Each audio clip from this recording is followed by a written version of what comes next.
घने जंगल के किनारे एक बोसीदा झोंपड़ी में एक नेक दिल मगर गरीब बूढ़ा अपनी लालची बीवी के साथ रहता था।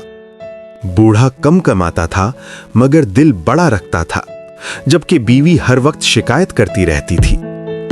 एक दिन जंगल में उसे एक नन्ही जख्मी चिड़िया मिली जिसकी जबान कटी हुई थी और वो कांप रही थी।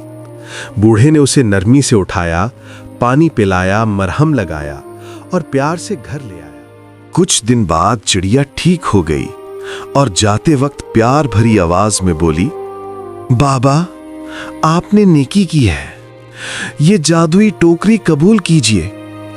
इसमें हमेशा जरूरत के मुताबिक रिस्क मिलेगा, मगर याद रखें, कभी लालच ना करना।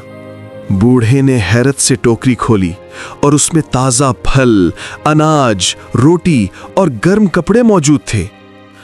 शुक्रगुजारी से उसकी आंखें नम हो गईं।